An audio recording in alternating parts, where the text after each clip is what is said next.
Bueno, hoy llegamos a un tema que es muy importante porque está relacionado con nuestra práctica interpretativa.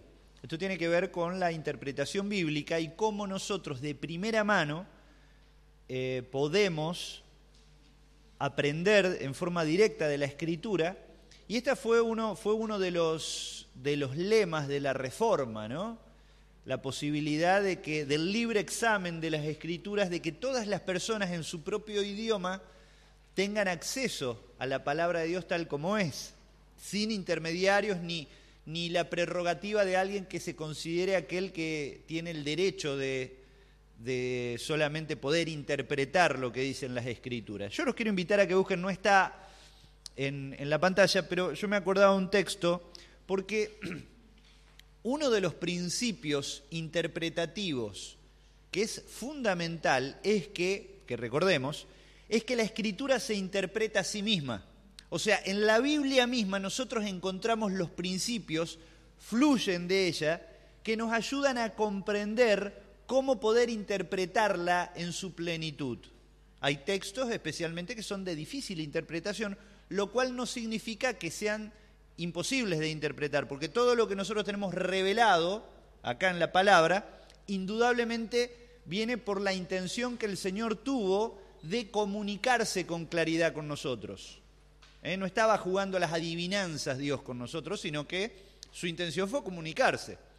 Ahora, nosotros tenemos que comprender que los miles de años que nos separan del Antiguo Testamento, sí, el Nuevo Testamento un poco más acá, pero igualmente las diferencias culturales, idiomáticas, indudablemente generan un gran desafío. Pero aún así tenemos el Espíritu Santo que nos guía a toda verdad. Hay un texto en Deuteronomio capítulo 27, y yo me estaba acordando de esto porque es muy importante en el sentido 26, versículo 16, pensando en esto que en la Biblia misma nosotros encontramos las pautas y los principios que nos ayudan a interpretarla. Deuteronomio, ¿ustedes se acuerdan lo que significa la palabra misma Deuteronomio? Es una palabra en griego que se tomó de la traducción de la Septuaginta, estuvimos hablando, ¿no? De la traducción de los 70 del Antiguo Testamento en hebreo al griego. ¿Y se acuerdan lo que significaba una palabra compuesta?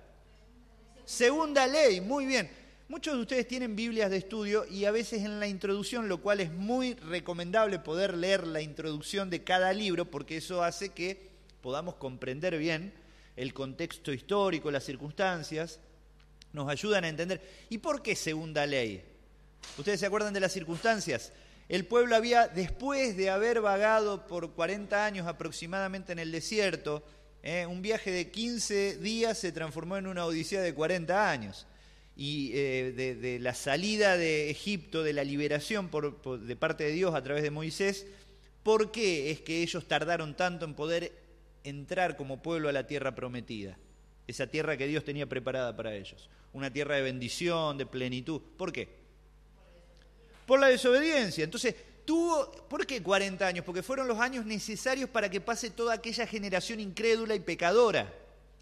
Hay 5 pecados por lo menos, a razón que fueron los que causaron esa imposibilidad de que el pueblo fuera bendecido. Entonces, llega ahí a puertas antes de entrar en la tierra prometida, hay una nueva generación, que son los hijos de estos que no habían creído y que habían pecado contra Dios. Aquellos que dudaron, aquellos que preferían decir, ¿para qué nos sacó Moisés de Egipto? ¿Por qué no nos quedamos allá? Ante cada situación se quejaron y murmuraron contra Dios y pecaron y bueno. Entonces, esta nueva generación había sido enseñada en la ley, pero Moisés, por eso se llama segunda ley este libro, porque es una reiteración de la ley, pero es muy interesante porque cuando vos vas comparando los pasajes de los que Moisés mismo, que había recibido la ley de parte de Dios, lo que él hace a esta nueva generación, y del mismo modo que los más jóvenes tienen una terminología, ¿no es cierto?, que antes de palabras y cosas que antes no existían, para nosotros que ya peinamos canas. Qué bárbaro. Sí, yo las tengo, Después le voy a preguntar si se acuerdan lo que era la Carmela, después le voy a preguntar, pero bueno, no importa. Algunos saben lo memorioso. él tiene que repetir la ley, pero no la hace en términos, no les repite lo mismo que le había comunicado a la generación, de la misma forma en la que se lo había comunicado a la generación anterior, ¿entienden? Sino que se lo parafrasea, se lo explica de otra forma para aquellos que eran estos jóvenes, podríamos decir, estamos hablando de gente muy joven, ¿eh? Y gente de 40 y algo de años, a lo sumo el más grande, 40 y algo de años. Entonces, esta nueva generación necesitaba comprender en otros términos la ley de Dios, los principios, los mandatos. Había leyes sanitarias que los preservaban de un montón de enfermedades. Muy interesante.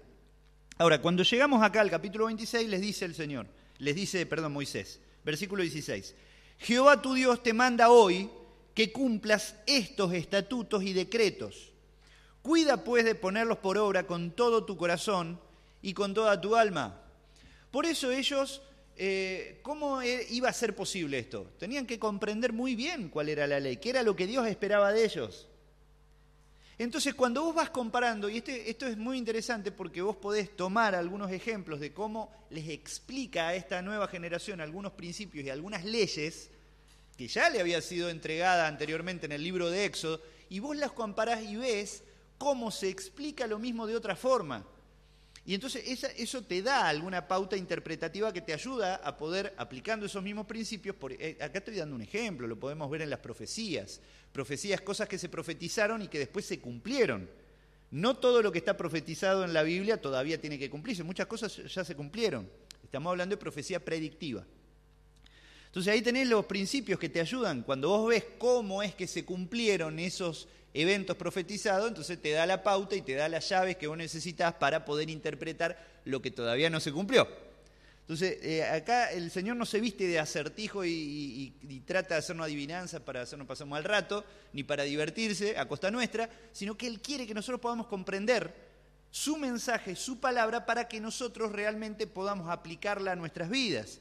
En Colosenses capítulo 3, el Señor, Pablo les decía a los colosenses que la palabra de Cristo more en abundancia en ustedes, enseñándoles, exhortándoles. Y ahí la idea de morar, de habitar, la idea ahí del idioma es de que circule libremente por tu cabeza. O sea, la palabra de Dios tiene que circular y para eso tiene que ser comprendida primero. Muy bien, ese es nuestro gran desafío. Ustedes han recibido 2 apuntes, ¿puede ser? Muy bien, un apunte más extenso que lo que van a hacer es el que dice hermenéutica. Este apunte ustedes van a ver que hay mucho por completar. Bueno, ustedes tienen 2 semanas para poder completarlo, pero porque está muy bueno y lo que tienen que completar es muy simple, porque es en base a versículos bíblicos. Y esto es muy importante en lo que tiene que ver con la asimilación de algunas cosas que nuestra mente necesita. A veces cuando de golpe te transmiten mucha información, tu mente no va a captar todo tal cual lo recibe. Entonces, yo les dejo esto porque esto es lo que vamos a ver en la próxima clase. Pero quise hacer, para que podamos avanzar y podamos tener por lo menos los últimos 20 minutos, podamos hacer, o media hora si Dios quiere, podamos trabajar de un modo práctico sobre la identificación de algunas figuras de dicción, que vamos a ver de qué se trata eso. Yo hice este apunte que no es lo mismo que lo otro, es el que dice la interpretación bíblica. Es un resumen que es complementario a lo anterior. Entonces, esto es lo que vamos a usar ahora, hoy. Y lo otro pueden completarlo para la semana que viene, para la clase que viene, perdón.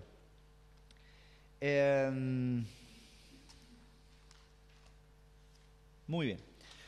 Cuando hablamos de interpretación bíblica hay un término que aparece automáticamente y es la palabra hermenéutica. Y es algo que no es una palabra que comúnmente nosotros utilicemos, es una palabra rara, pero precisamente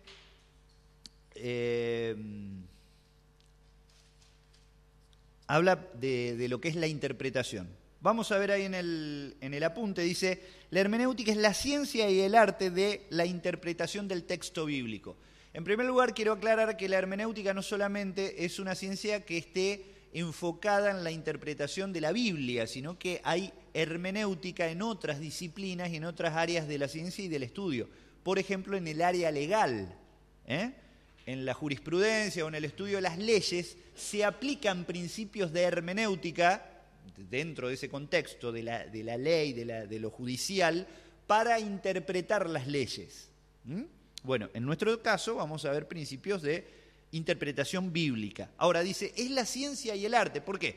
Porque como ciencia nos provee las herramientas y los principios que nosotros necesitamos utilizar. Pero es un arte, ¿por qué? Porque en la medida que nosotros progresemos en el uso y nos familiaricemos con estos principios, estas herramientas, nos vamos a hacer cada vez más diestros.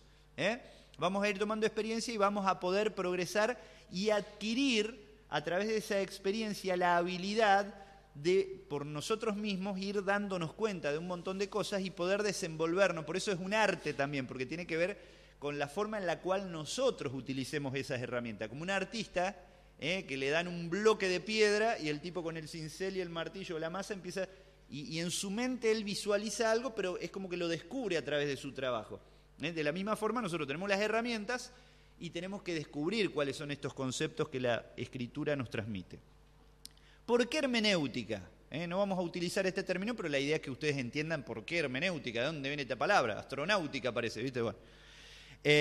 Viene del griego, del verbo hermeneuo, que es interpretar. Y esta palabra proviene de Hermes, a quien se le atribuye, este dios de la mitología griega, Hermes, era aquel a quien se le atribuían la creación del vocabulario y del lenguaje y de la comunicación. Ustedes se acuerdan, por ejemplo, ahí yo puse el texto de Hechos 14, que es muy interesante, es un tanto anecdótico, pero que es importante para que nosotros comprendamos y a uno le caiga la ficha. ¿Se acuerdan cuando Pablo y Bernabé llegan a Listra? Ya siempre venían de localidad en localidad, que después de ellos predicar del Señor, compartir el Evangelio, principalmente ustedes siempre acuérdense que ¿dónde eran los primeros lugares a donde ellos iban cuando llegaban a una localidad? Para predicar. En la sinagoga.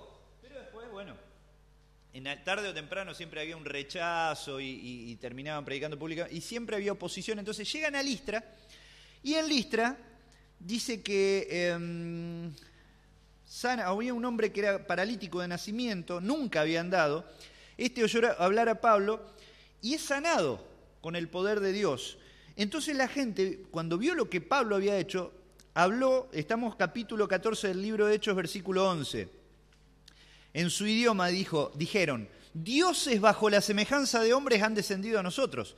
Y a Bernabé llamaban Júpiter y a Pablo Mercurio, porque este era el que llevaba la palabra. Bueno, voy a explicar esto. Ustedes saben que los romanos habían adquirido y adoraban a los mismos dioses que los griegos. Lo único que hicieron, le cambiaron el nombre. Entonces, por ejemplo, Júpiter era el dios supremo que a los griegos llamaban Zeus. Pero Mercurio era Hermes, el Hermes de los griegos. Y fíjense, a Bernabé llamaban Júpiter y a Pablo Mercurio porque este llamaba la palabra. Hermes en la mitología era aquel que hablaba en nombre de Zeus. Entonces el otro estaba callado. Y estos creían que era el principal porque estaba callado. Bueno, pero quiero que entiendan esto, ¿no? Y ahí es donde los quieren adorar y qué sé yo, y arman una fiesta. Entonces no lo podían parar, ¿viste? Se armó un lío bárbaro. Pero, ¿viste? Cómo uno entiende, empieza a comprender, cuando empezamos a darnos cuenta de esos pequeños detalles, ¿no? Dice Mercurio, pensaban que Pablo, como era el que hablaba, Pablo, pensaban que era Mercurio, o sea, Hermes, porque era el que hablaba. Y bueno, esa es la idea, ¿no? Que Hermes era aquel que era el portavoz, el heraldo de los dioses. De ahí viene el término. Ahora, hacemos una diferenciación entre lo que es exégesis y hermenéutica. Muchas veces ustedes han oído hablar o leído del término exégesis. Esto nos habla de cuál es el significado original de las palabras del texto bíblico. Eso viene del origen de esta palabra, significa explicar o extraer el significado del texto. ¿Entienden? O sea, analizar las palabras en el idioma original y extraer el significado de esas palabras. Bueno, entonces la exégesis habla del significado original del texto bíblico, pero la hermenéutica habla de cuál es el significado del texto hoy, aplicado, o cómo aplicar eso a nuestro tiempo. El propósito fundamental de la hermenéutica es obedecer la palabra de Dios. Recién lo leíamos en Deuteronomio. No es solamente que conozcamos de la palabra, sino que nosotros la pongamos en práctica, la obedezcamos. No estamos acá para adquirir solamente un conocimiento intelectual, sino las herramientas que nos permitan poder aplicarlo en nuestra propia vida. Leer la Biblia, hay una frase que es muy interesante, muy buena. Leer la Biblia es bueno, estudiarla es mejor, vivirla es excelente. Nos va a llevar esto a una vida de excelencia, podés remarcarlo. En Hechos capítulo, bueno, ahí tenemos una serie de textos bíblicos. En Hechos capítulo 6, ¿se acuerdan cuando se suscita o se genera el conflicto por la distribución a las viudas de los alimentos que se les daban y surge un conflicto? En base a eso, entonces, los apóstoles dicen, bueno, no, nosotros no podemos dejar de estudiar y de predicar la palabra, entonces busquemos hermanos llenos del Espíritu Santo que se dediquen a esto. Pero hay el versículo, Hechos capítulo 6, verso 2, verso 4, dice, y nosotros persistiremos en la oración y en el ministerio de la palabra, que son dos cosas fundamentales. No quiere decir, hermano, que los apóstoles eran medio chantes y no querían laburar, no. Había un montón de cosas que mucha gente, muchos de los hermanos del contexto de la iglesia naciente podían hacer, pero había algunas otras que solamente los apóstoles podían hacer. Entonces ellos no podían descuidar esto, que era un ministerio que era prerrogativa de ellos.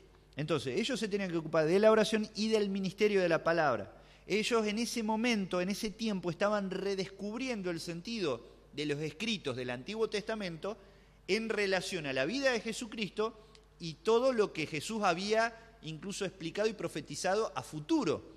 Entonces como que les estaba cerrando el círculo, como que se estaba armando el rompecabezas de todo lo que ellos habían escuchado de parte del Señor Jesús. En Esdras capítulo 7, que es un pasaje central muy importante en este sentido, lo vamos a ver en un momento, Esdras capítulo 7, fue un erudito, un estudioso de las Escrituras. Él estableció 4 aspectos, hablando de la interpretación bíblica. Primero, que hay que preparar el corazón, hay que investigar la palabra, hay que cumplir o aplicar la palabra de Dios en nuestra propia vida y enseñar al pueblo de Dios los estatutos y decretos del Señor. 2 Timoteo 3:16, ¿se acuerdan que lo estuvimos analizando la última clase? Pablo, como intérprete del Nuevo Testamento, estableció los propósitos de la Escritura como inspirada, para dar como resultado un creyente maduro. Nosotros nos preguntamos, ¿cómo podemos formar creyentes maduros? Bueno, tenemos que aplicar esto. Tenemos que enseñar, redarguir, corregir e instruir en justicia. Enseñar la Escritura, sus principios y sus preceptos. Redarguir, ¿se acuerdan lo que significaba esta palabra? Reprender, amonestar, llamar la atención. ¿Se acuerdan que Rodolfo nos leyó de la NTV, de la Nueva Traducción Viviente? Creo que lo tenés ahí. ¿Qué es lo que necesitamos? Que te llamen la atención cuando estás haciendo algo que está mal.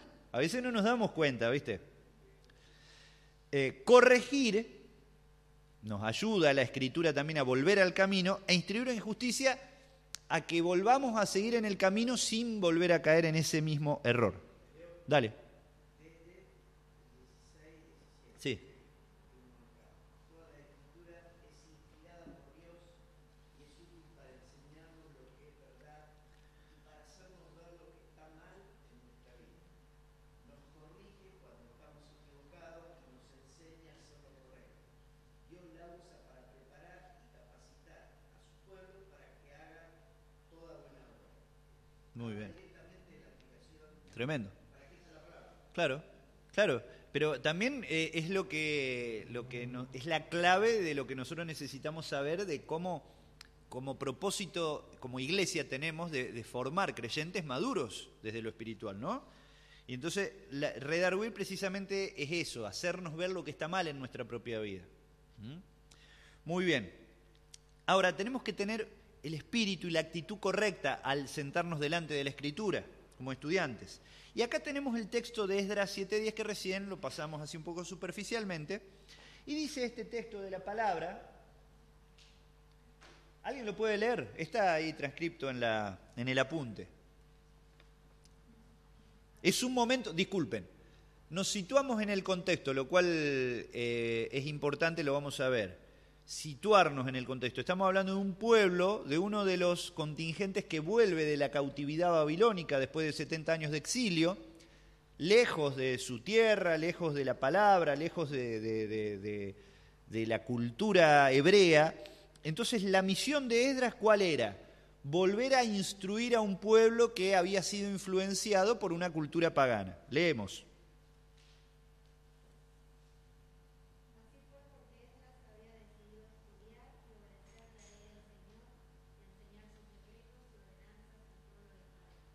Muy bien. Este es un texto muy importante, porque vemos que este hombre, conocedor profundo de la palabra, no se la guarda para él mismo.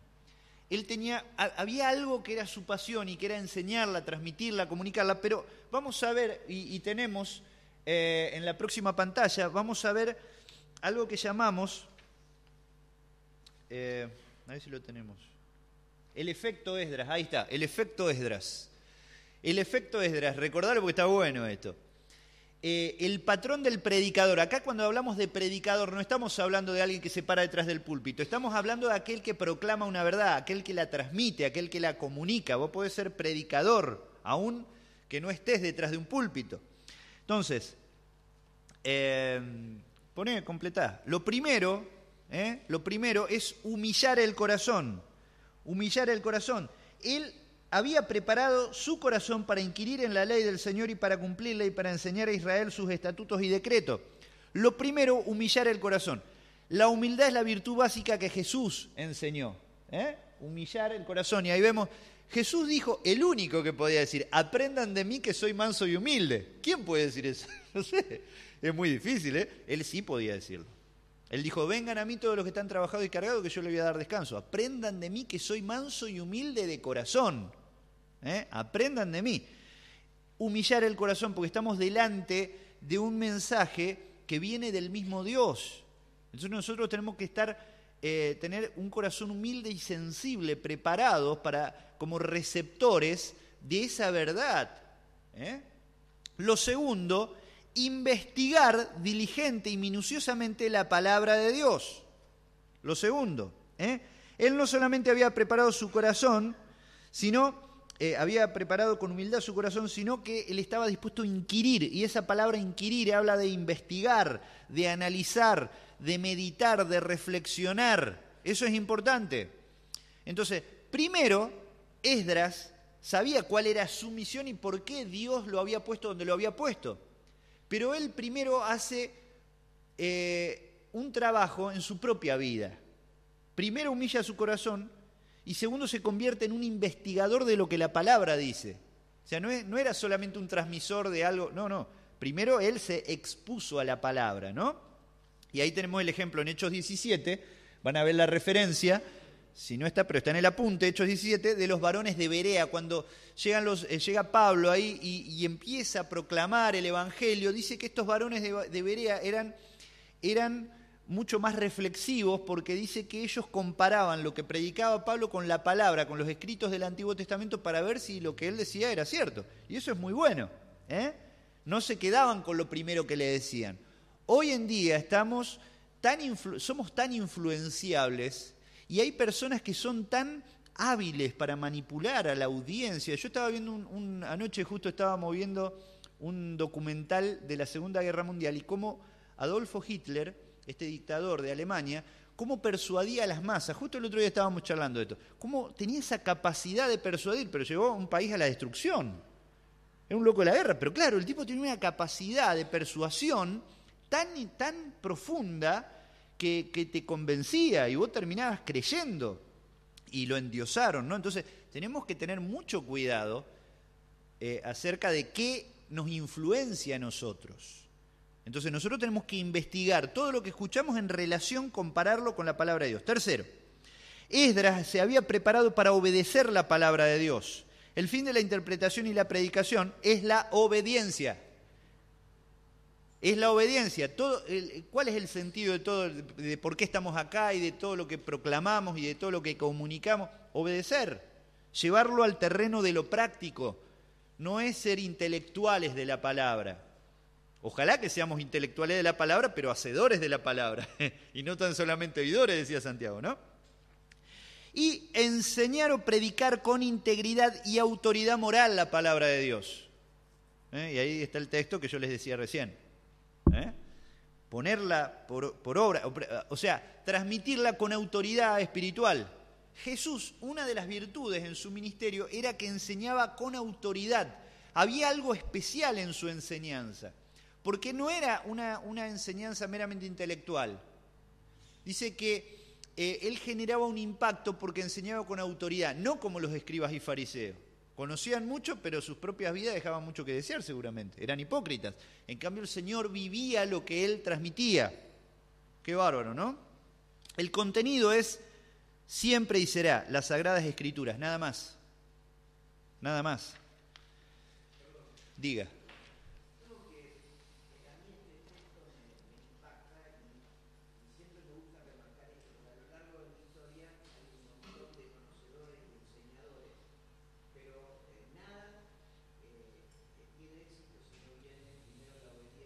Sí.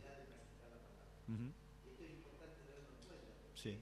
a veces uno se puede llegar a entusiasmar y hasta ser un sabio de la palabra. Sí. Si no tenés la autoridad que tenía el Señor en cuanto a lo que envía, Sí. si no quedás la obediencia ni un segundo fuera Uh-huh. del esquema. Uh-huh. Esto lo digo porque Sí. es una tentación muy grande. El Sí. estudio, la enseñanza sin obediencia. Sí. Sí, sí, sí, sí. No,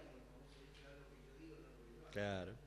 Y bueno, por eso también dice la Escritura que el conocimiento envanece, pero el amor edifica. O sea, si solamente adquirimos un conocimiento intelectual, corremos el riesgo de envanecernos, de enorgullecernos por cuánto que conozco, cuánto que sé.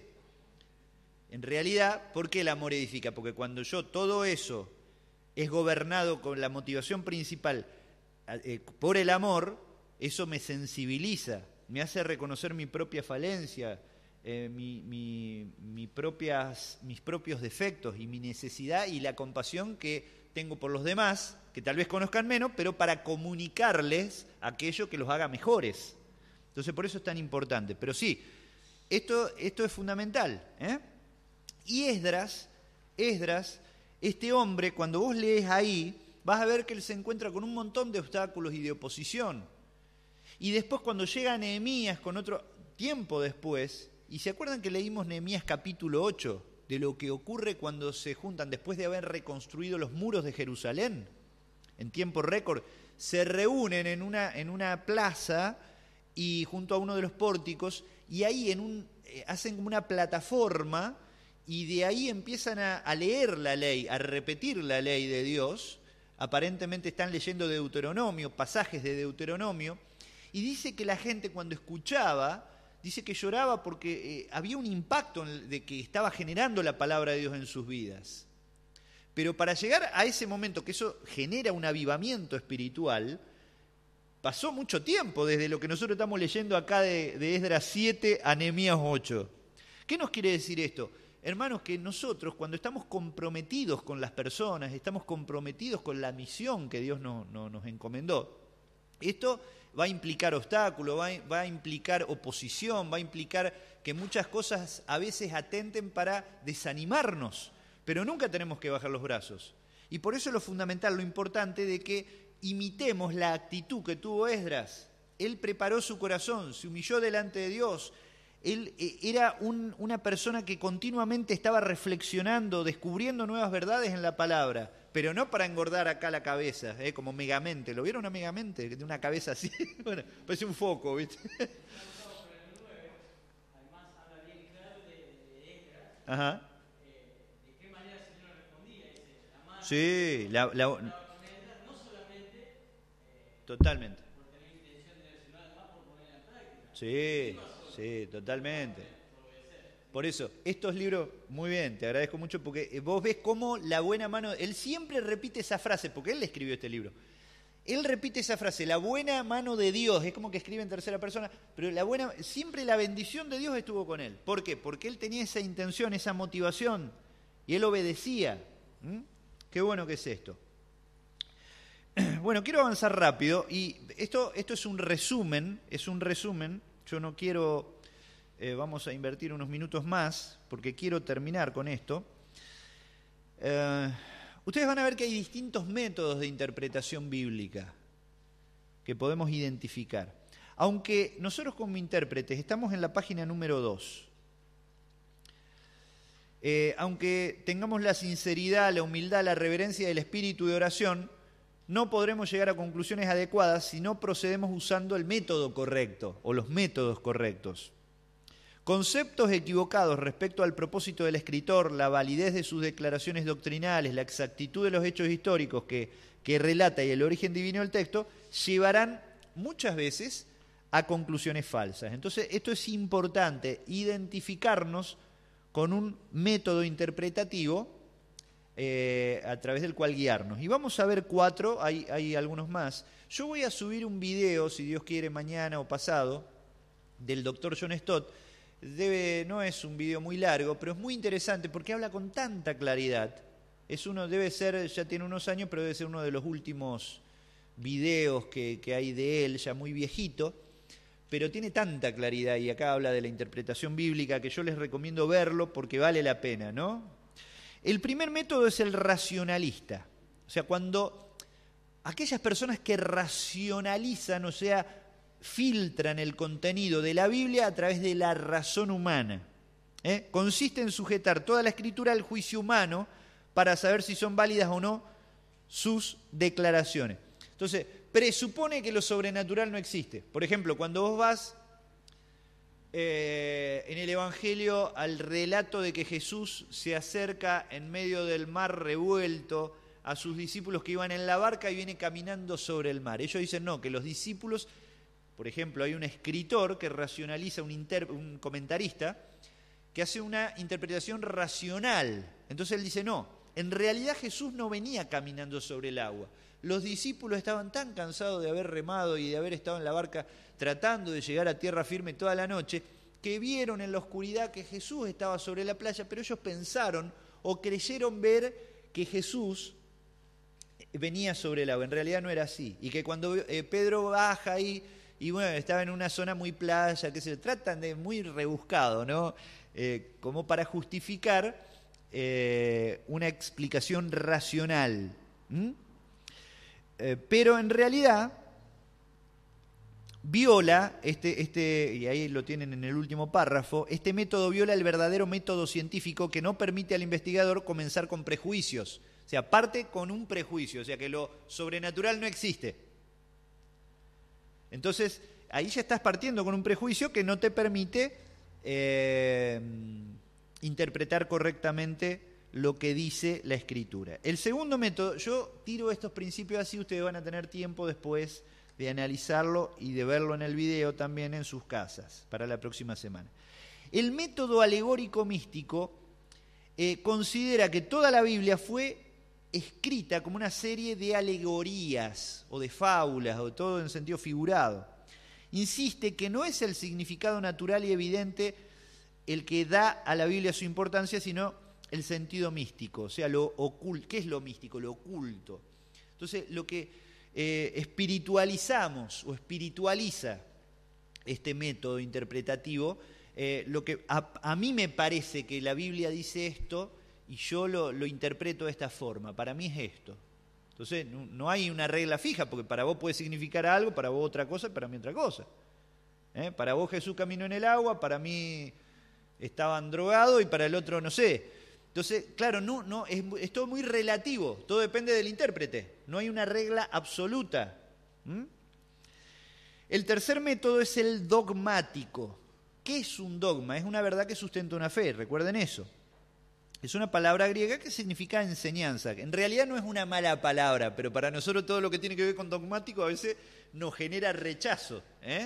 Nosotros somos por ahí de una generación que reacciona contra lo dogmático porque especialmente aquellos que nacimos en un contexto muy cerrado o legalista, entonces reaccionamos ante todo cuando se nos habla de lo dogmático, cuando en realidad en la Biblia hay mucho que es dogmático y es bueno, ¿entienden? Bueno, pero este método parte o los que interpretan de esta forma, parten de una serie de principios que ya están previamente establecidos por algún grupo religioso.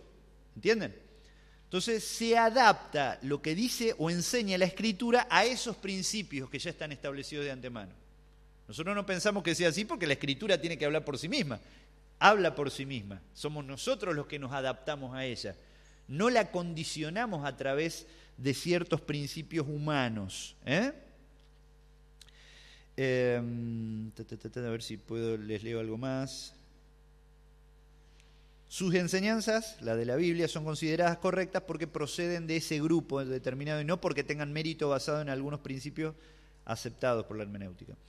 Y otro método, bueno, hay otro método que acá no está, pero después ustedes lo van a ver si está en este otro apunte, bueno, lo vamos a ver en un momento, que es el método literalista. Cuidado, no confundir con el método literal, histórico y gramatical, con el cual nos identificamos nosotros, sino método literalista, que lleva al extremo, que no contempla que haya lenguaje figurado, ni enseñanza a través de metáforas y algunas figuras de dicción, como nosotros vamos a ver en un momento.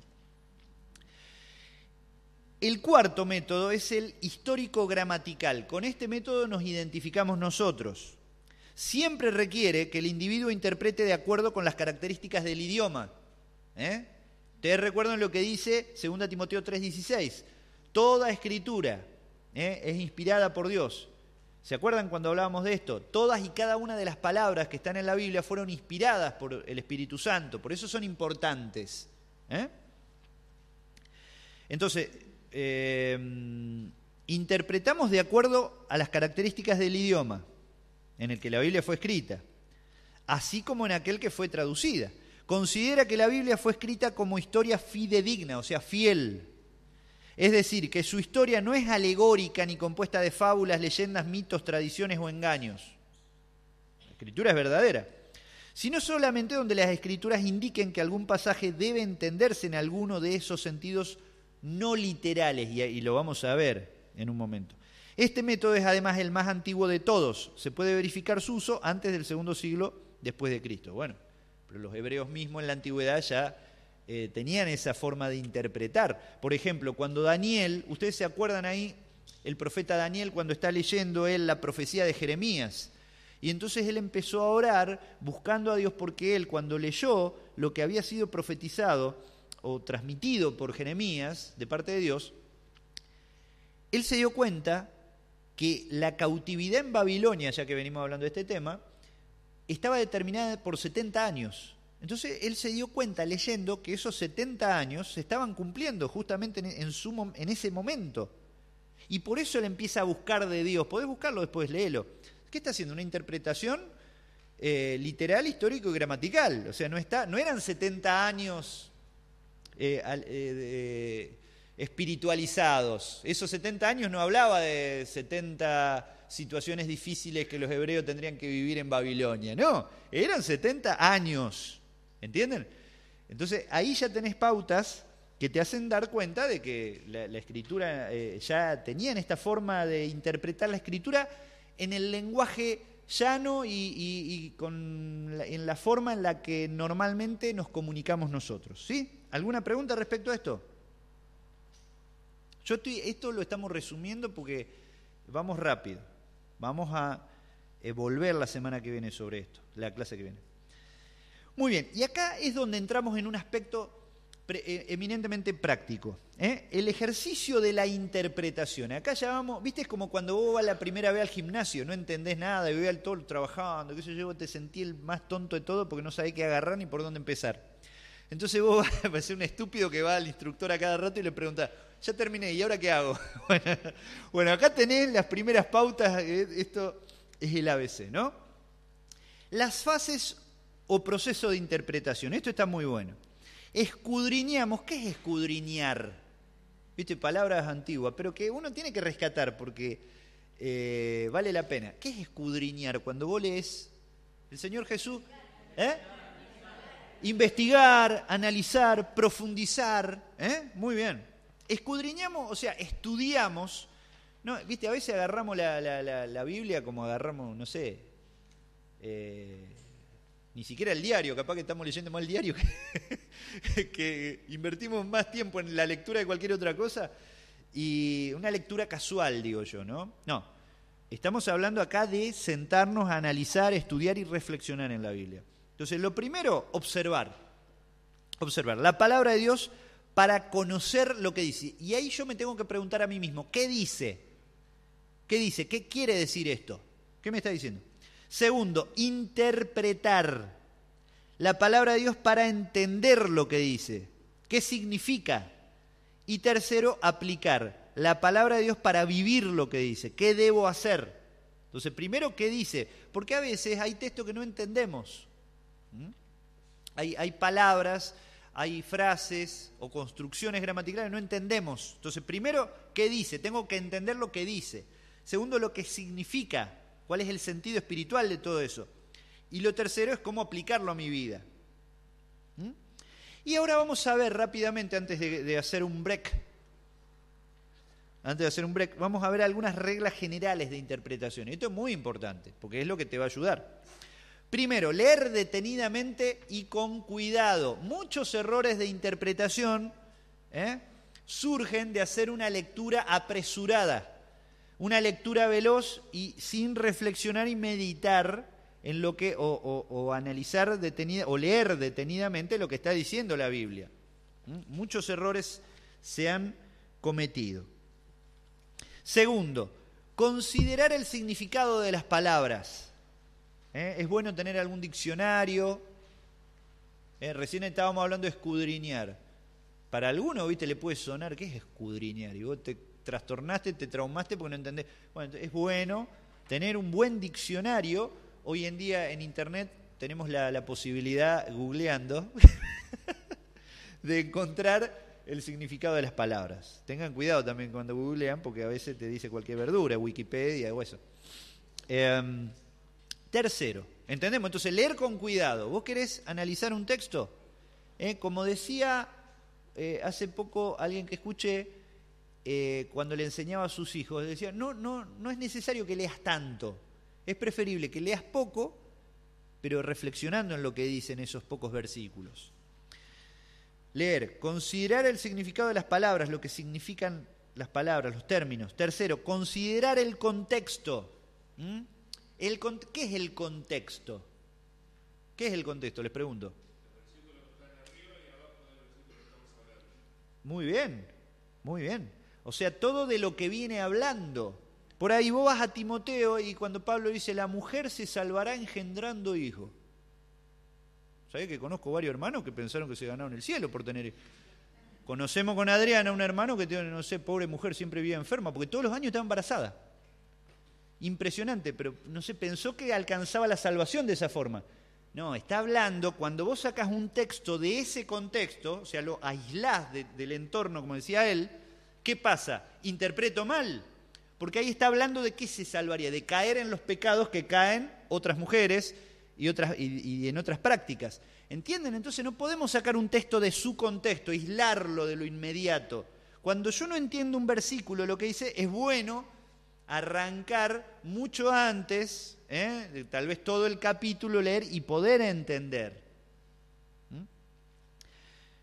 No fue un ejemplo muy afortunado, tal vez el mío, pero bueno, se quedaron duras las hermanas, pero no. Avívense, hermanas. No es así que la salvación es por fe, no es por obra. Conocer las circunstancias históricas. Esto forma parte también del contexto histórico.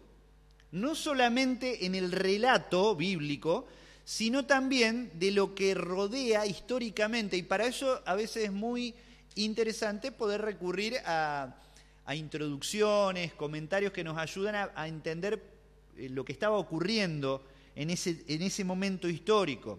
Tener en cuenta los pasajes paralelos. A veces hay cosas que enseña la Biblia y nos sorprende. Y es bueno que veamos lo que la Biblia dice de ese tema en otros pasajes. Buscar los pasajes paralelos, porque la Biblia te está transmitiendo un mensaje que es coherente. Entonces por ahí, si yo no puedo desarrollar una doctrina o formular una doctrina o una enseñanza partiendo de solamente un versículo. Entonces tengo que ver todo lo que el resto de pasajes de la Biblia donde hablan de ese tema, dice acerca de eso para poder darme una idea general, global. Yo estoy explicando muy sencillo, tratando de hacerlo muy sencillo. Sexto, considera, en relación a eso, considerar el mensaje de la Biblia entera. La enseñanza de lo que yo estoy interpretando, tengo que compararlo con la enseñanza general de la Biblia. Séptimo, entender el propósito, el plan y las limitaciones de cada escritura. Volviendo al tema del contexto textual y el contexto histórico, esto es lo que me va a ayudar a mí a comprender cuál fue el propósito por el cual fue escrito. Por ejemplo, yo voy a Santiago y dice, la fe sin obras es muerta. Entonces que la salvación es por obra. No, ahí tengo que entender por qué Santiago escribe lo que escribe a quienes recibían su carta, y yo me tengo que situar en y en lo que pasaba en estas congregaciones, donde por ahí se menospreciaba el de bajos de recursos y todas esas cosas. Entonces, ahí habla de la clase de fe que salva. Entonces, ¿podrá esa fe? Aquel que dice, yo tengo fe, pero yo tengo fe y no tengo obras. Bueno, ¿qué clase de fe es la que vos tenés? Porque si tenés una fe verdadera, entonces las obras existen. Por ejemplo, entonces tengo que comprender, situarme en esa situación, el plan y las limitaciones. O sea, hay pasajes que son específicos para esa situación. Y nosotros no hacemos la cabeza y damos vuelta, qué sé yo. Y el objetivo del escritor era hablar de ese punto. A veces ocurre en las parábolas. Son muy mal interpretadas las parábolas de Jesús. ¿Por qué? Porque ya se tergiversan un montón de conjeturas y están hablando, ¿no? Porque en realidad la semilla de mostaza es esto, y ya le empiezan a buscar un sentido y espiritualizan el texto, alegorizan. Y el objetivo de Jesús no era darle más rosca al tema que simplemente lo que dice ahí y transmitir una verdad espiritual. Muy bien, entonces, página 4. Para tener en cuenta, primero, considerar el propósito del autor. Segundo, interpretar literalmente, o sea, tal cual vos recibís, la forma en la que nosotros hablamos, así lisa y llanamente, comprenderlo de esa forma. Sitúe siempre el texto en su contexto. Busque la interpretación en la propia escritura. Considerar el aspecto de revelación progresiva. Esto es importante. Dios, ¿se acuerdan de esto? Dios se dio a conocer a través de los tiempos al hombre progresivamente. No le dio la Biblia a Adán, tomá, arreglate. O sea, se fue revelando paulatinamente de diversas formas. Entonces hay cosas que yo no puedo ir a buscarlas en Génesis o en Éxodo, en los dones espirituales. Sí, voy a encontrar algunas cosas, pero no está todo lo que la Biblia dice acerca de los dones espirituales ahí, porque la revelación de Dios es progresiva. Recuerde que hay un solo significado, y esto recordalo, hay un solo significado principal, aunque las aplicaciones puedan ser muchas. Hay un solo significado del texto. El texto habla de una cosa. Ahora, las aplicaciones pueden ser diversas, y Dios te puede hablar de una forma o darte una lección a vos, a mí otra. Pero la interpretación del pasaje es única. No sé si me entienden. En esto tenemos que ser muy claros. Por supuesto que hay pasajes a veces de muy intrincados y complicados, especialmente en libros proféticos y eso, pero no están ahí para confundirnos. Pero la idea es que recordemos eso. La interpretación es única. Las aplicaciones son diversas y variadas. Siempre partamos de una interpretación correcta, histórico-gramatical. Después, apliquémoslo como el Señor nos haya hablado al corazón a nosotros. Pero esto es fundamental. Siempre debe armonizar con todas las escrituras. No hay un solo error. La escritura no se contradice, se complementa.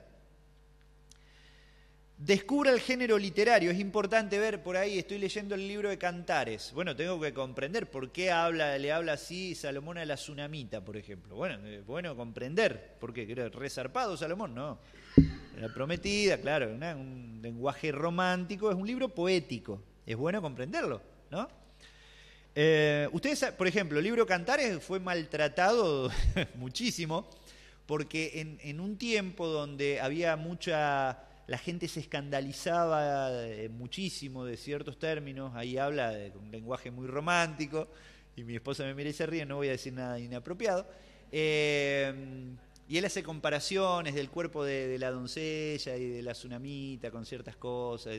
Para nosotros serían muy desafortunadas esas comparaciones. Vos le decís eso a tu esposa, te manda a dormir al patio esta noche. Pero en ese tiempo era así.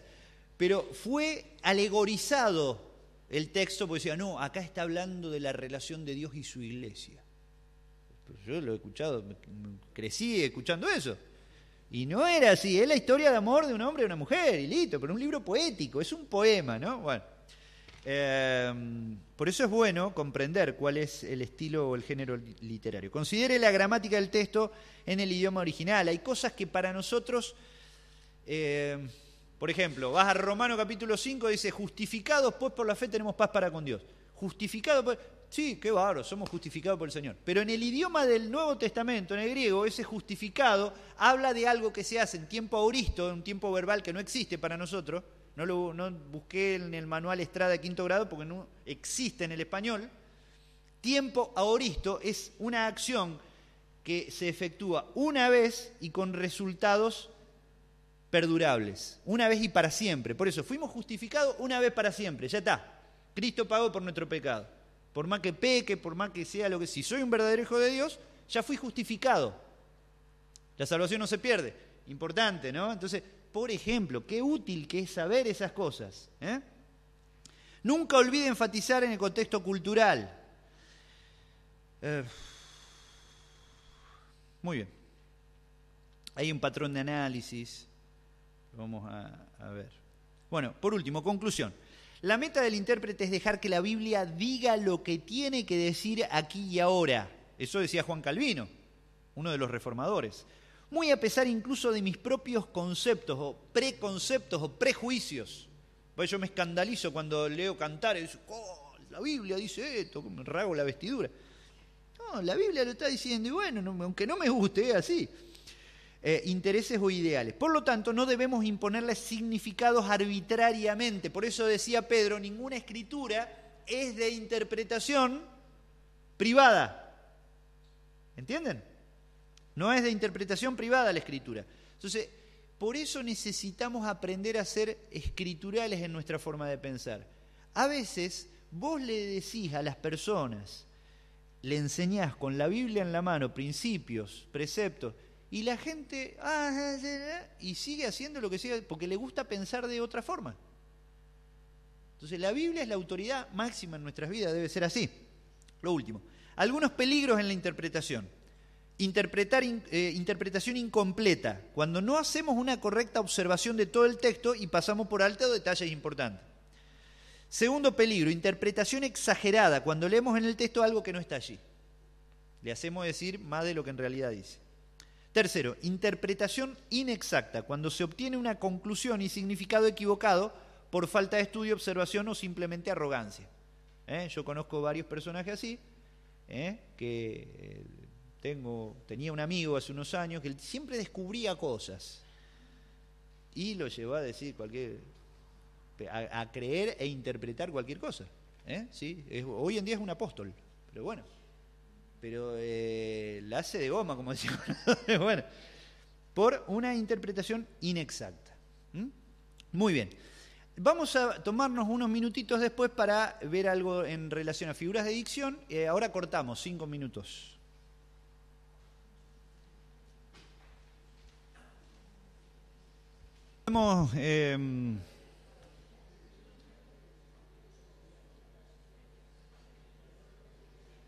Vamos a tomar el otro apunte, el que dice apunte número 8 de hermenéutica, y vamos a ir...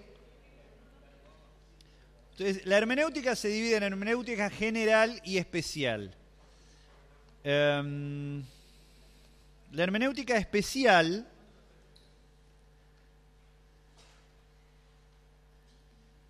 es la que nos da reglas y consideraciones necesarias para interpretar ciertos pasajes especiales dentro de la literatura. Y lo que vamos a ver es el lenguaje figurado. Vamos a hablar del lenguaje figurado. El lenguaje figurado está presente, pero de un modo tremendo en la Biblia. Pero la idea, escuchen esto porque es importante, el hecho de que exista mucho lenguaje figurado y que se utilicen... pensé que me estaba haciendo una seña. Que se utilicen muchas figuras de dicción, no significa que se deba interpretar figurativa o figuradamente, o que se deban espiritualizar los textos bíblicos, ¿entienden? Se utilizan muchas figuras de dicción. Por ejemplo, yo llego a casa, no es mi caso, lo tengo que decir de antemano, y llega el hombre cansado de todo el día de trabajar y se saca los zapatos y pone y si se ríe. Te sentás en el sillón ahí del living y decía, vieja, estoy muerto. Tal vez la esposa tiene 35 años. No es vieja, pero es una forma de decir. Bueno, pero sí vieja, no sé, Eli, a vos cómo te dicen, todavía hacemos buena letra todavía. Bueno, nunca le digas vieja a tu esposa. Nunca. Yo no le digo vieja a mi esposa. Primero, estoy muerto. ¿Y qué la esposa sale a buscar una ambulancia porque se está muriendo? No. ¿Entendemos o no entendemos que utilizamos a diario el lenguaje figurado? Y sabemos, asumimos, comprendemos lo que estamos diciendo. Estoy muerto, ¿a qué nos referimos? Que está muy cansado. Vieja es una forma cariñosa, si no despectiva, pero no sea despectiva, pero una forma cariñosa de decirle a la esposa. Pero utilizamos normalmente mucho lenguaje figurado en nuestra forma de hablar. Es de esperarse que en la Biblia también se utilicen muchas figuras o mucho lenguaje figurado, lo cual no significa de que se deba interpretar figuradamente ese pasaje. Muy bien.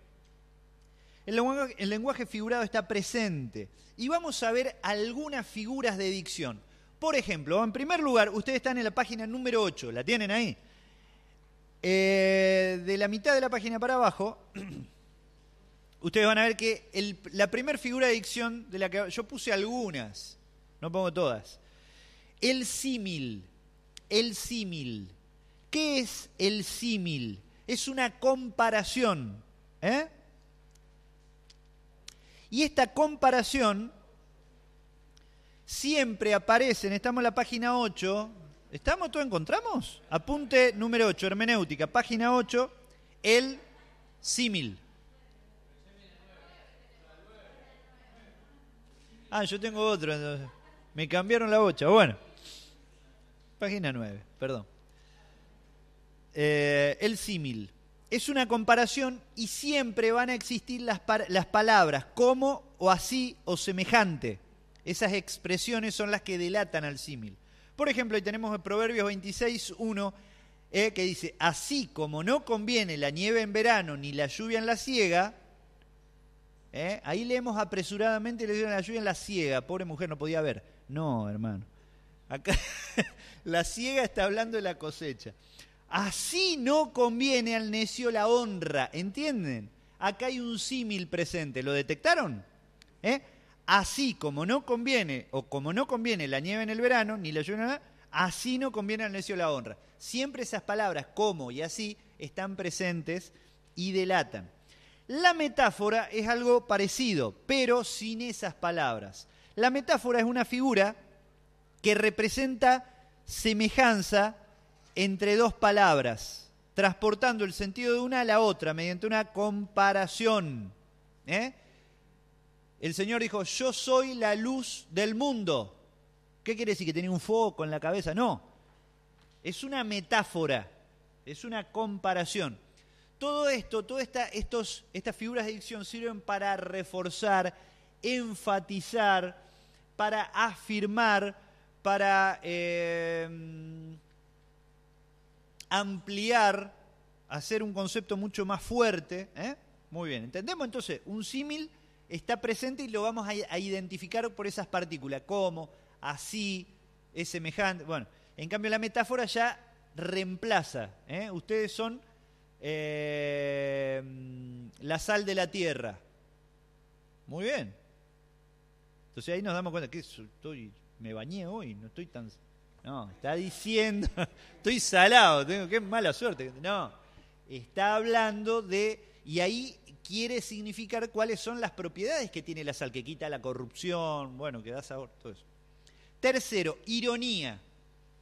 Esto ya es muy utilizado, hay muchos de nosotros que somos maestros de la ironía, ¿eh? Y la ironía puede ser bien usada o mal usada muchas veces. La ironía es la expresión de una idea mediante el uso de su sentido contrario con fin de señalar lo absurdo de tal cosa. ¿Eh? Por ejemplo, yo le pido a un amigo, che, ¿me podés llevar, que está lloviendo, me podés llevar a la casa de mi tía? No, no puedo. Ah, qué gaucho que sos vos, ¿eh?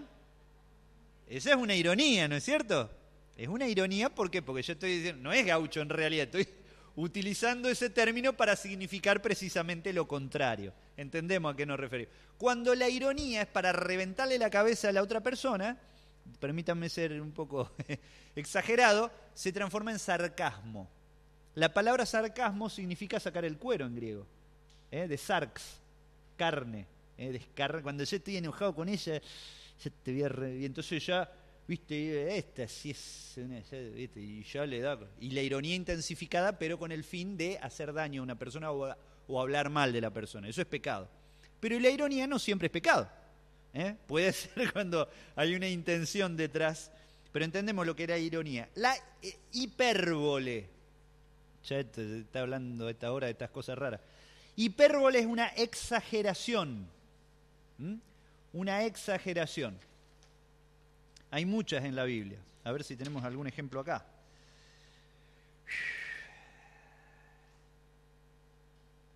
Por ejemplo, en Salmo 6, todas las noches lleno de llanto mi lecho. No llorabas nada vos. ¡Oh! ¡Qué bárbaro! Tenía 2 grifos tenían los ojos, ¿viste? ¡Qué bárbaro! No, está hablando de su llanto abundante, ¿no? Hay otra figura de dicción llamada sinécdoque. Sinécdoque. Esta es muy interesante. Es la figura literaria en la que se usa una parte por el todo. Por ejemplo, en este texto ustedes se van a dar cuenta. Mateo 8:34 dice, y toda la ciudad salió al encuentro de Jesús. ¡Fua! No quedó nadie en la casa. Ni el gato quedó en la casa. Sí, mucha gente siguió haciendo sus cosas cotidianas, pero dice, ¿cuál es la idea de este texto? Enfatiza el hecho de que mucha gente salió al encuentro de Jesús, que fueron una multitud salió. No quiere decir que no quedó nadie en ninguna casa. No sé si entienden. A ver si hay otro ejemplo. El Señor Jesús le dijo a sus discípulos ahí en Juan capítulo 15, porque separados de mí, nada podéis hacer. Entonces yo digo, uy, me aparté del Señor, no puedo hacer nada. Entonces, mentira esto que dice la Biblia. Yo tomé el colectivo, fui a la escuela, dice, un montón de cosas dice. No, nada trascendente en la vida, nada de valor, nada productivo, nada que dé un fruto verdadero. Eso viene hablando Juan 15. La personificación, pero es... ¿Cómo? Ojalá, Bueno, me detengo, mirá, me ayudaste en algo importante. Hoy estábamos hablando de un método de interpretación que se llama el literalismo o ultraliteralismo, que llegar al extremo todo. Entonces, si yo sería ultraliteralista y dice, separado del Señor, nada puedo hacer. Y ahí me quedo... ¿Te acuerdas de la mancha congelada cuando jugábamos? Te quedaba así. Y ¿qué le pasó? Te agarró la chiripiorca, quedaba así. Estás jugando... Bueno, el ultraliteralismo nos puede llevar a un extremo que es negativo. Bueno, personificación. ¿Ustedes qué página van? 11, no sé qué página ya. Bueno. También se llama prosopopeya, no se trastornen con esto. No viene de Popeye ni nada de eso. Bueno. Es la personificación, una figura literaria que se forma cuando se le atribuyen características personales a animales, plantas o cualquier otra cosa inanimada. Por ejemplo, Salmo 19:1. Los cielos cuentan la gloria de Dios. ¿Y a dónde habla el cielo? Es una personificación. ¿A qué se refiere acá el salmista? Está hablando que la creación, los cielos, cuando vemos los cielos, hablan, no están hablando con voz audible, no tiene boca el cielo, no tiene lengua, no habla. Pero sí la existencia del cielo mismo nos hace notar la existencia de un creador. Eso está enseñando, ¿entienden? Muy bien. La apóstrofe, bueno, ya nos estamos trastornando con palabras raras, bueno, significa...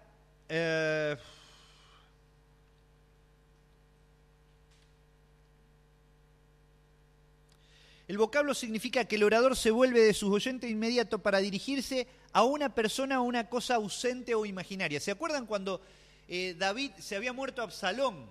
Y entonces, oh, hijo mío, Absalón está hablando así, pero ya estaba muerto Absalón. Por más que le diga lo que le diga, no le iba a escuchar. Pero es una forma de hablar a algo inanimado. Cuando el Señor Jesús llegó cerca de Jerusalén y dice, oh, Jerusalén, Jerusalén, si me oyeras tan solo... No es que Jerusalén tenía oídos, está hablando en un lenguaje figurado. El tipo es algo que representa, es una figura de algo que vendría. Por ejemplo, vemos en el libro de Éxodo, Marisol me mira así, pobre, digo, ¿cuándo va a terminar? Porque Ajá. Como zarcillo en el hocico del cerdo, decía. Así. Ahí tenés un par de figuras de dicción muy interesantes. Sí, hay una ironía. Hay un símil, como zarcillo en el hocico del cerdo. Así la mujer, o más o menos, pero también hay una comparación. En los proverbios podemos encontrar un montón de estos símiles. Bueno, el tipo, por ejemplo, tipo, no está hablando de un tipo, de un hombre. El tipo está hablando de algo que es representación de otra cosa. Por ejemplo, en el Antiguo Testamento vemos en el tabernáculo o en el templo, que era el lugar donde se manifestaba la presencia de Dios, muchos elementos que eran tipos de Jesucristo. O por ejemplo, vemos personas, Melquisedec era un tipo de Jesucristo. ¿Por qué? Porque Melquisedec fue la única persona que fue sacerdote y rey. Nunca hubo un sacerdote que fuera rey o un rey que fuera sacerdote. El único que va a tener los dos oficios va a ser Jesucristo cuando reine. Entonces este Melquisedec, que fue una persona misteriosa en el libro de Génesis, entonces a quien Abraham le entregó el diezmo del botín que había obtenido, era sacerdote y rey de Salem. Y este era un tipo, una figura de lo que será Jesucristo. Bueno, hasta acá leemos. Vamos a tomar 5 o 10 minutos, ¿tenemos? No sé.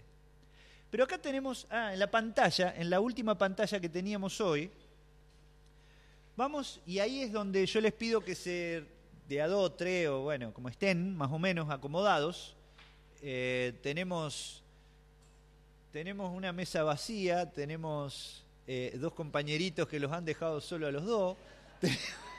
Son buenos, ¿eh?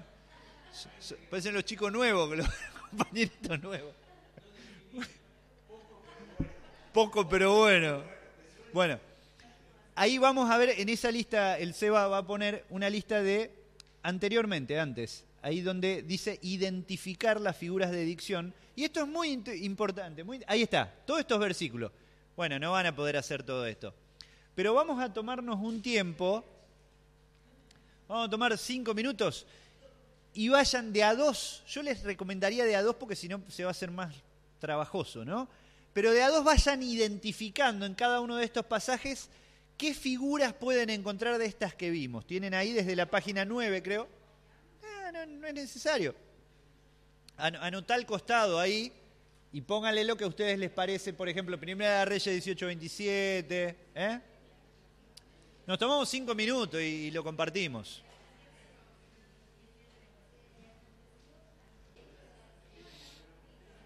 Puede haber alguno que se me chispoteó que no les dije y que no está en el apunte, que se llama eufemismo. El eufemismo es una forma decorosa de decir algo grosero o de decir algo que implica alguna práctica sexual o de una práctica vulgar. Perdonen, pero ahí van a encontrar que hay un par de eufemismos ahí.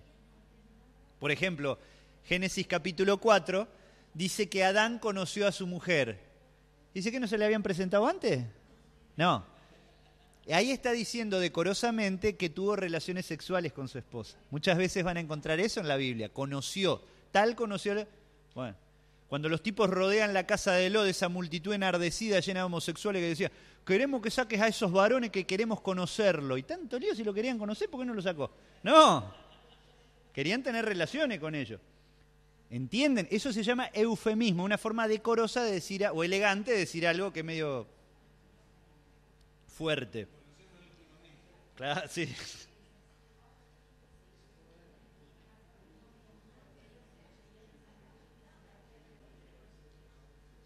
Che, bueno, ¿vamos cortando? Total, vemos hasta donde hayamos llegado y compartimos ahora. Cortemos acá, cortemos en el último que tenés ahí. Seguimos después la semana que viene. Pero para ver, porque una de las formas más fáciles de aprender a identificar esto es haciéndolo. Y aún equivocándonos también. Bueno, ¿prestamos atención? Las chicas están motivadas, qué barro. Una cosa de loco esto. Bueno, esto fue medio express, disculpen, ¿viste? Cuando uno quiere decir todo rápido y no podemos. Pero vamos a terminar con esto. Bueno, vamos a ver qué pudieron identificar, por ejemplo, en el primer libro de Reyes, capítulo 18, verso 27. ¿Se acuerdan la confrontación de Elías con los profetas de Baal y de Acera? Ahí en el Monte Carmelo. No Carmela, Carmelo. Monte Carmelo. ¿Qué dice ahí? Aconteció al mediodía que Elías, porque estaban todos danzando y pidiendo a sus dioses que descienda fuego del cielo y consuma el sacrificio. ¿Se acuerdan? Estaba toda la gente mirando. Elías se burlaba de ellos. Claro, pasaron las horas y no pasaba nada, ni un fósforo venía, nada. Se burlaba de ellos diciendo, griten en voz alta porque Dios es. Quizás está meditando o tiene algún trabajo, o va de camino, tal vez duerme, y hay que despertarle. Acá vamos a encontrar por lo menos dos figuras de dicción. ¿Qué pudieron encontrar ustedes? Ironía.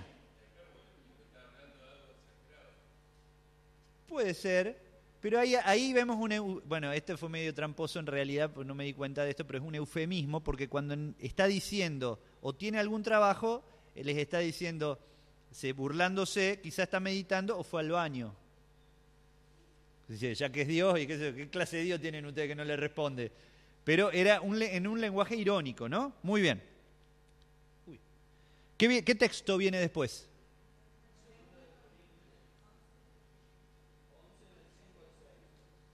Ajá.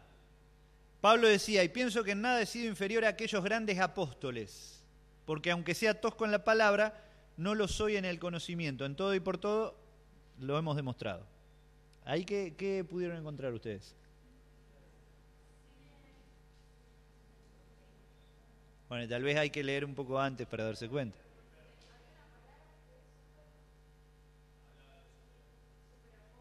Claro, está utilizando un lenguaje exagerado, sí.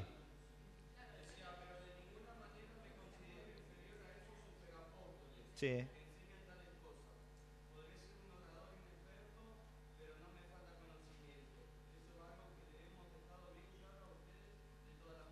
Ahí está, porque estaban criticando su ministerio, habiendo sido él, ellos eran el resultado de su ministerio, sin embargo lo criticaban. ¿Alguien encontró otra cosa distinta? ¿Cómo?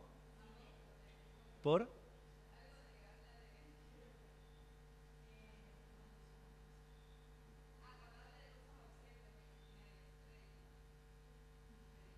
No, pero no. Está bien, hay que equivocarse, aprendemos equivocándonos. Está bien. No. Ay, recién lo dijimos. Cuando vos lees esto, es una ironía. Porque él dice, yo no soy nada, y sin embargo, ellos eran el resultado del ministerio de él, y sin embargo lo criticaban, bueno, pero yo no soy nada comparado a estos grandes superapóstoles. Otros tipos que se mandaban la parte, y sin embargo, no habían hecho nada por ellos. Sí.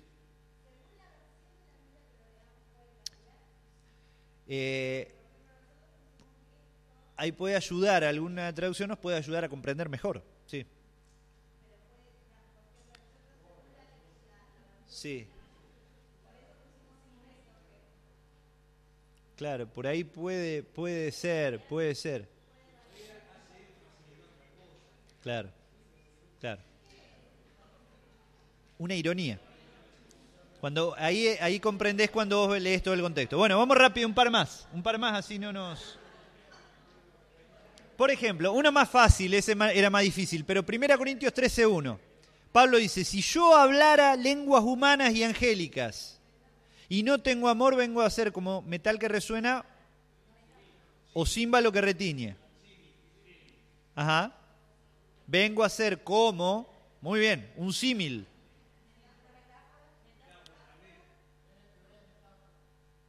Ajá. Una voz que vino del más allá. En la NTV, a ver, vamos a buscar NTV. Si yo pudiera hablar todos los idiomas del mundo y de los ángeles, pero no amar a los demás, yo solo sería un metal ruidoso o un símbolo que resuene. Muy bien. En este caso, lo que pasa es que son figuras que son muy parecidas. Muy bien. Y hay otra más. Porque dice, si yo tuviera el don de y entender todo el don de profecía de tal modo que podría entender todos los planes secretos de Dios y contara con todo el conocimiento y tuviera la fe que me hiciera capaz de mover montañas, pero si no amara a otro, no, yo no sería nada. ¿Qué es esto? Una exageración, muy bien. Hipérbole, Está exagerando. No quiere decir que él tuviera la fe de mover montañas o que hable el lenguaje de los ángeles. Ustedes saben que este pasaje sacan una doctrina, pero si no, el lenguaje de los ángeles. Podemos hablar de... No, nada que ver. Muy bien. Uno más. ¿Qué viene después? ¿Y qué dice Hechos? Que no lo tengo. ¿Hechos? No lo tengo. Hechos 27, 34.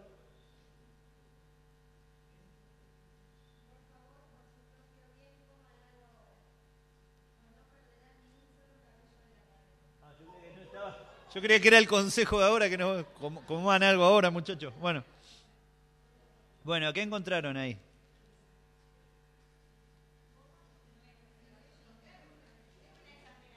Sí, una hipérbole.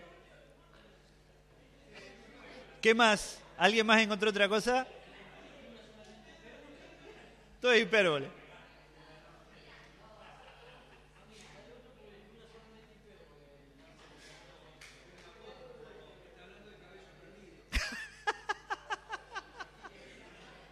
Algo inanimado.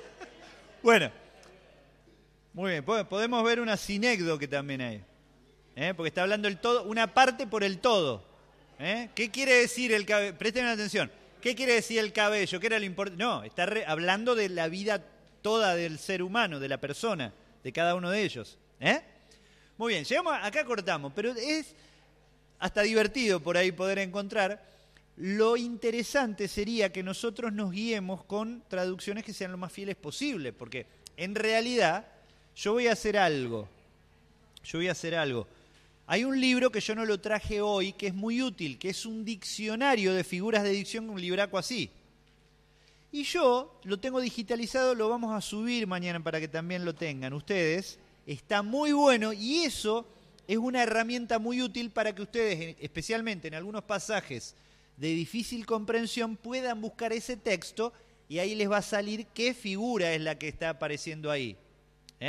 Porque eso nos ayuda a entender, ¿sí? Entonces, busquen esto y yo les pido que por favor en el apunte no el que estuvimos viendo hoy como a modo de resumen, sino en este otro, el número que dice número 8, ustedes lo puedan completar, porque ahí van a encontrar un montón de figuras que las van a poder completar en base a los versículos bíblicos y ahí se van a dar cuenta mejor. Disculpen que lógicamente en pocos minutos no era fácil. Yo lo que quería que por lo menos nos tomemos unos minutitos como para intentarlo, pero lo vamos a hacer mejor la próxima clase. Bueno, que el Señor los bendiga. ¿Tenemos una oración? Sí.